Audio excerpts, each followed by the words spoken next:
अस्सलामुअलैकुम। उम्मीद है कि आप लोग खैरियत से होंगे और आप लोगों की ऑनलाइन क्लासेस सही जा रही होंगी और इस वक्त का आप लोग सही इस्तेमाल कर रहे होंगे और जो इसको सही कामों के अंदर यूटिलाइज कर रहे होंगे जो वक्त आप लोगों को अभी मिला हुआ है। तो आज जो है वो हम लोग द नीम ट्री पढ़ेंगे। इससे पहले हम लोगों ने जो इसकी पोएट हैं एल्सा काजी उनका इंट्रोडक्शन पढ़ा था कि वो कहाँ पैदा हुई और उसके बाद वो उनकी लाइफ किस तरह गुजरी। और इंट्रोडक्शन पढ़ने के बाद हम लोगों ने पोएम की रीडिंग की थी और आपको रीडिंग करने के लिए दी गई थी। तो उम्मीद है कि आप लोगों ने एक मिनिमम एक या दो दफ़ा उस पोएम को ज़रूर पढ़ा होगा। उसके अंदर आपको कुछ मुश्किलात भी पेश आई होंगी और पोएम आपको पढ़ाने का मकसद यही था ताकि आप लोग इसको खुद पढ़ लें और आपको अंदाज़ा हो जाए कि कौन से वर्ड्स किस तरह अदा किए जाएंगे और उनकी मीनिंग्स क्या हैं और वो इस पोएम के अंदर क्या कहना चाह रही हैं, इसका आइडिया क्या है। तो ये एक पोएम है द नीम ट्री जिसके बारे में हम डिटेल में पढ़ेंगे। लेकिन इसके अंदर जो है वो एक तो नीम ट्री के बारे में बताया गया है। इसके अलावा जो है उस नीम ट्री की जो अच्छाइयाँ हैं, जो क्वालिटीज़ हैं, उनको कंपेयर किया गया है इंसानों के साथ। और ये बताया गया है कि इंसान किस तरह के होते हैं और ट्री किस तरह का होता है। आपको पता है कि ट्री की एग्जाम्पल अक्सर ली जाती है और उसके साए की एग्जाम्पल अक्सर ली जाती है। और ये आखिर में ये भी कहा गया है कि जो ट्री की जो द नीम ट्री की क्वालिटीज़ हैं वो इंसानों को अपनानी चाहिए। वो कौन सी क्वालिटीज़ हैं इस पे हम लोग डिटेल में बात करेंगे और उससे रिलेटेड कुछ एक्टिविटीज़ भी करेंगे। तो स्टार्ट करते हैं आज की प्रेजेंटेशन। बिस्मिल्लाह रहमान रहीम। रिव्यू हम लोग कर चुके हैं कि इससे पहले हम लोगों ने क्या किया था और इससे पहले भी अगर आप चले जाएं, कोई अगर किसी की क्लासेस मिस हो गई हैं तो हम लोगों ने इससे पहले शाह अब्दुल लतीफ़ भिठाई का चैप्टर कंप्लीट किया था। उससे रिलेटेड बहुत सारी एक्टिविटीज़ की थी, कुछ क्वेश्चंस किए थे, एक वर्कशीट आपको दी गई थी, उसके अंदर बहुत ज़्यादा क्वेश्चंस थे। तो वो काफ़ी बच्चों ने मुझे वर्कशीट जो है वो फिल करके दिखा भी दी है और उस हवाले से उन बच्चों से बात हो गई है। जिन बच्चों ने वो वर्कशीट रिसीव नहीं की, बेटा वो आप लोग रिसीव कर लें, और जिन्होंने रिसीव कर ली है और जमा नहीं करवाई तो वो आकर स्कूल में वो जमा करवा दें, तो उस पर बात की जा सकती है। फिर उसके बाद हम लोग आज क्या करेंगे, रीडिंग करेंगे द नीम ट्री की, पढ़ेंगे द नीम ट्री को और एक्सप्लेनेशन देखेंगे उसके स्टैंजास की। और उसमें से न्यू वर्ड्स, काफ़ी हद तक इसमें न्यू वर्ड्स हैं और पुरानी इंग्लिश का इस्तेमाल किया गया है, तो वो भी हम देखेंगे। और उसके बाद होम टास्क आप लोगों को दिया जाएगा। तो द नीम ट्री इसका नाम है, एल्सा काजी इसकी पोएट हैं। इसको पढ़ते हैं। तो मैं आप लोगों को 2 मिनट दे रहा हूँ, आप इसको पढ़ लें और पढ़ने के बाद हम इसको साथ मिलकर पढ़ेंगे। ठीक है बेटा, 2 मिनट दे रहा हूँ, इसको पढ़ लें। अब मैं खामोश हो रहा हूँ।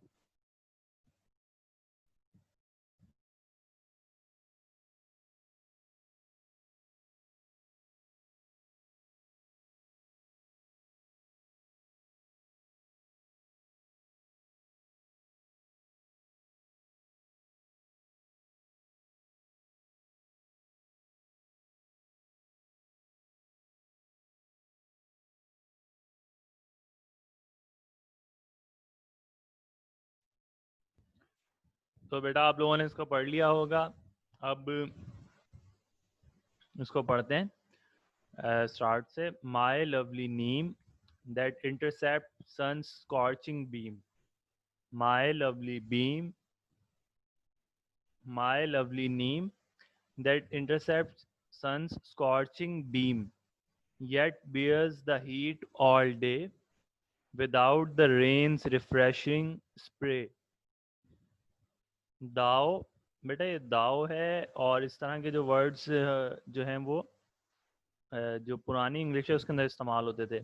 और भी इस पोएम के अंदर और भी ऐसे वर्ड्स हैं, तो आप इसको डी से प्रोनाउंस करेंगे, डी से दाव आएगा, ये दाव कहेंगे इसको। दाव चार्मेस द वॉन्डरर्स वो अवे विद सूथिंग शेड। तो ये जुमला आप लोगों को मुश्किल लग रहा होगा, लेकिन ये काफ़ी इजी है। अभी हम जब इसकी एक्सप्लेनेशन पे बात करेंगे तो मैं आपको बताऊंगा कि इसका मतलब क्या है। दाओ चार्मेस द वॉन्डर्स वो away with soothing shade, how strong you are, how unafraid,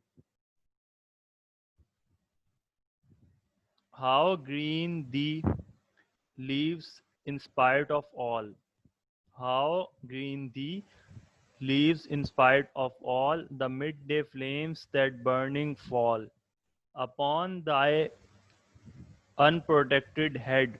Could man be bold as thou and rise above the earth with the sheltering arm to save the suffering ones from harm, from sorrows, poverty, and vice, through sacrifice? Could man be steadfast and like thee, face every fate, would it be fulfillment of life's loftiest dream, my lovely neem? ये थी poem और ये हमने इसकी reading कर ली। अगर आप लोगों को इसमें कुछ मुश्किल लग रहा है तो बता दीजिएगा, अभी इसको हम आगे स्टेंजास की फॉर्म में भी पढ़ेंगे। तो इसका फर्स्ट स्टेंजा है माय लवली नीम, मेरे प्यारे नीम, that intercept sun's scorching beam. Intercept कहते हैं रोकने को, स्टॉप करने को। सन आपको पता है, स्कॉर्चिंग कहते हैं जो बहुत तेज धूप होती है ना, बर्निंग, जला देने वाली धूप होती है। और बीम कहते हैं शुआओं को। तो my lovely neem that intercept sun's scorching beam yet bears the heat all day. Bear कहते हैं बर्दाश्त करने को। Without the rain's refreshing spray, thou charmest the wanderers वो अवे। चार्म आपको पता है अट्रैक्टिवनेस कहते हैं किसी भी चीज़ की, और वॉन्डर कहते हैं ऐसे ही जो लोग घूमते रहते हैं बेवजह घूमने वाले को, या मुसाफिर भी कह सकते हैं आप। वो कहते हैं परेशानियों को। विद सूथिंग शेड, सूथिंग कहते हैं आराम देने वाले को, और शेड कहते हैं साए को।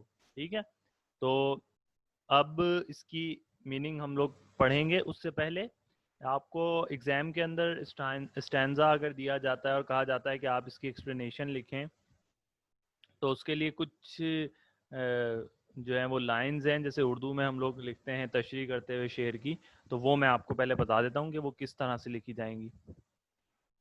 देखें, जैसे आपको ये स्टैंजा दिया गया है तो आप इसकी एक्सप्लेनेशन इस तरह लिखेंगे, these lines have been taken from the poem.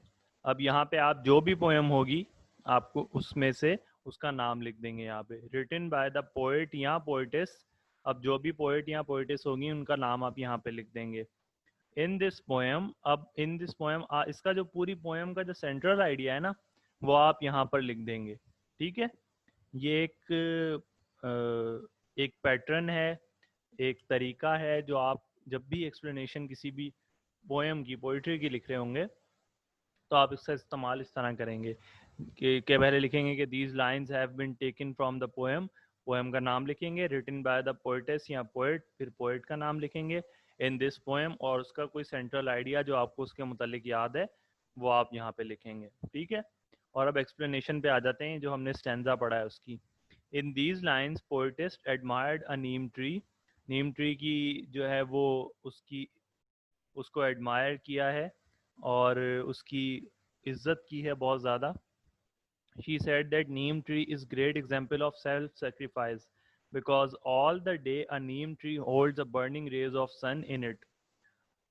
यहाँ पे देखेंगे, पहले तो वो कह रही है कि मेरे प्यारे नीम, आप क्या करते हो कि सन की जो स्कॉर्चिंग बीम है, यानी सूरज की जो शुआएं होती हैं जला देने वाली, उनको रोक के रखते हो अपने ऊपर। आपको पता है कि जो ट्रीज होते हैं वो इस काम भी आते हैं कि उसके नीचे लोग बैठते हैं क्योंकि साया वो देते हैं। उस सन जो है वो उसकी जो शुआएं हैं उसको रोक लेते हैं, और बर्दाश्त करता है the heat all day, yet bears the heat all day.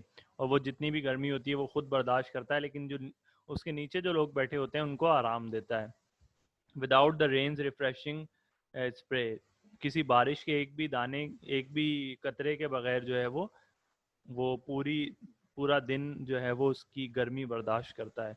दाओ चार्मेस द वॉन्डर्स वो अवे, और जो वॉन्डर्स होते हैं, जो ऐसे ही घूम रहे होते हैं, मुसाफिर होते हैं, उनके जो परेशानियां हैं उनको दूर कर देता है, क्योंकि जैसे ही वो उस छाँव में बैठते हैं तो उनको सुकून मिलता है और वो अपनी परेशानियां भूल जाते हैं। विद सूथिंग शेड, जो आराम देने वाला जो उसका साया है उससे। ठीक है, तो ये इसकी एक्सप्लेनेशन है, यहाँ भी पढ़ लें इसको। Because all the day a neem tree holds a burning rays of sun in it and provides comfortable shadow without taking the refreshing spray of the rain. Someone who stays under the neem tree forgets his all the worries and feels relaxed. ठीक है, जो बात हमने की वही यहाँ पर लिखी हुई है. स्टैंजा 2 है, इसके अंदर ये क्या कह रही हैं? How strong you are, how unafraid. आप कितने स्ट्रांग हो और कितने जो है वो आपको किसी चीज़ का डर नहीं है. How green Dai leaves in spite of all, यानी इतनी ज़्यादा गर्मी है और सूरज की शुआएं हैं लेकिन आपके जो ग्रीन जो लीव्स हैं वो अभी भी ग्रीन है.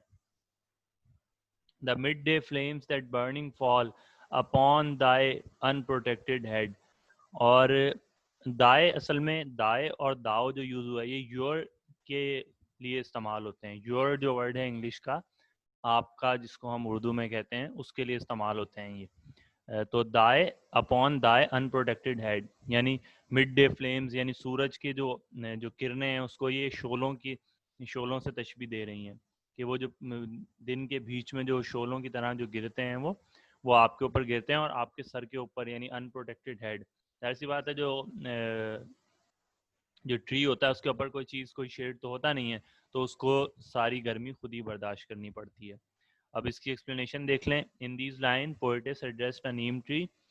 She said a neem tree is so much brave and courageous because it faces midday burning flames with its uncovered head. So still its leaves seem green. That is the symbol of its great braveness and courage. वही बात कि वो जो नीम tree होता है बहुत ज़्यादा brave होता है क्योंकि वो दिन के बीच में जब बहुत ज़्यादा गर्मी होती है वो जो जितनी भी परेशानियां होती हैं उनको खुद फेस करता है. उसके बावजूद भी उसके लीव्स ग्रीन रहते हैं, वो मुरझाता नहीं है. स्टैंजा 3 क्या है? Could man be bold as thou and rise. कहता है कि जो मैन है, इंसान है, क्या वो इतना बहादुर, बोल्ड कहते हैं बहादुर को, एज दाओ एज यू. मैंने कहा कि दाओ और ये जो तीन वर्ड्स ये यूज हुए हैं तीनों यूर के कॉन्टेक्स्ट में यूज होते हैं.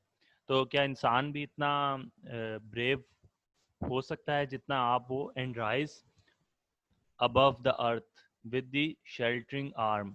और ऐसा कर सकता है कि जो दुनिया के ऊपर जो है वो शेल्टरिंग आर्म यानी शेल्टर के तौर पे अपना हाथ ऊपर ले जाए. क्यों ले जाए? To save the suffering ones from harm. जो लोग हैं, इंसान हैं जो परेशान हैं, जैसे कि अगले वाले इसके लाइन के अंदर देखें, from Soros poverty and vice through sacrifice. जो लोग सोरोस यानी परेशानियों में हैं, दुख में हैं, पेन में हैं, पॉवर्टी यानी गुर्बत में हैं, और जो किसी परेशानी में हैं, तो क्या इंसान भी ऐसा कर सकता है कि उन सबके ऊपर शेल्टर बन जाए, उन सबको जो है वो साया दे और खुद सेक्रीफाइस करे, थ्रू अपनी कुर्बानी दे, जैसे कि एक नीम ट्री करता है कि खुद सारी हीट को बर्दाश्त करता है और जो लोग उसके नीचे बैठे होते हैं उनको आराम और राहत पहुंचाता है. तो इंसान भी क्या ऐसा कर सकता है? In these lines, poetess said that people should like a neem tree and come forward to save the other people who are suffering from troubles, pains, vice and poorness, to get them out by giving a sacrifice. तो बात हमने की कि इंसानों को भी इतना बुलंद होना चाहिए कि वो एक नीम ट्री की तरह बने, जो लोग खुद तो परेशानियां बर्दाश्त कर लेता है लेकिन दूसरों को आसानियां पहुंचाता है. फोर्थ स्टैंडा है, could man B steadfast and like the. ये दी है. Could man B steadfast and like the, face every fate with, would it not be fulfillment of life's loftiest dream, my lovely neem. कहता है कि इंसान जो है वो इतना स्टेडफास्ट, कहते हैं साबित कदम होने को. Could man B steadfast and like the, यानी इतना साबित कदम हो सकता है एक नीम ट्री की तरह. फेस एवरी फेट यानी हर चीज़ का जो है वो मुकाबला करे, उसको फेस करे. Would it not be fulfilment of life loftiest dream, यानी उसकी ज़िंदगी का लॉफ्टीएस्ट कहते हैं सबसे ऊंचा, सबसे अहम, जो उसकी ज़िंदगी का जो ख्वाब हो वो ये हो कि किसी की ज़िंदगी को वो बेहतर बनाए. और my lovely Neem. In these lines, poetess said, if a man become like a neem tree and start facing all the difficulties and sorrows with the dare that he can resolve all the matters by himself, then he will complete highest dream of his life. ठीक है. तो ये इसकी explanation थी। ये 4 stanzas थे जो हमने नीम ट्री के पढ़े, और आपने देखा कि कितना अच्छा मैसेज जो है वो इस नीम ट्री से हमें मिलता है कि हमें जो है वो अपनी ज़िंदगी का मकसद इतना हाई रखना चाहिए कि ख़ुद जो है हम लोग परेशानियां अगर हमें फेस करनी पड़े तो कर लें, लेकिन दूसरों को आराम पहुंचाएं, उनको आसानियां पहुंचाएं। और इससे ये भी एक हमें लेसन मिलता है कि हम पे कितनी भी परेशानियां आ जाएं, हमें जो है वो अपने हिम्मत नहीं हारनी चाहिए और अपनी जो स्ट्रेंथ है उसको कभी भी कम नहीं करना चाहिए। जैसे कि एक नीम ट्री है, वो इतनी एक धूप और गर्मी के बावजूद भी आपने देखा है कि वो ग्रीन रहता है और वो लहलहाता रहता है। ठीक है, तो ये नीम ट्री की हमारी पोयम थी। ये इसकी हमने स्टैंजास की एक्सप्लेनेशन हमने पढ़ ली। अब हम इसका देखते हैं कि इस पूरी पोयम का सेंट्रल आइडिया क्या है। This is a great poem teaching us a lesson of sacrifice through an example of a courageous tree. Poetess emphasized people should realize each other problem and resolve them by giving sacrifices and be firm footed. इसका central idea ये है कि ये एक tree के मुतालिक है, एक बहुत करेजियस मतलब हिम्मत वाला ट्री के मुतालिक, जो क्या करता है कि खुद कुर्बानियाँ देता है और दूसरों को फ़ायदा पहुंचाता है। और हमें भी इस तरह करना चाहिए, इंसानों को भी, कि खुद चाहे कुर्बानी देनी पड़े तो दे दें और दूसरों को फ़ायदा पहुंचाएं।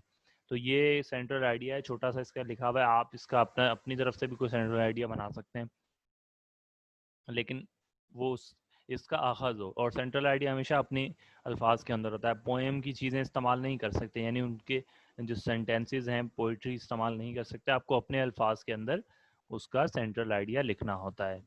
ठीक है, ये वो वर्ड्स थे जिसके अंदर इस्तेमाल हुए थे। आप स्क्रीनशॉट लेना चाह रहे हैं तो स्क्रीनशॉट ले लें। वैसे ये मैं सब आपको बता चुका हूँ इनकी मीनिंग उर्दू के अंदर, तो आप ये वर्ड्स अपनी कॉपी के अंदर ज़रूर लिखेंगे बेटा। ठीक है, ये भी कुछ वर्ड्स हैं जो इसके अंदर इस्तेमाल हुए हैं। बहुत सारे न्यू वर्ड्स हैं, मैंने जैसे शुरू में बताया था आप लोगों को।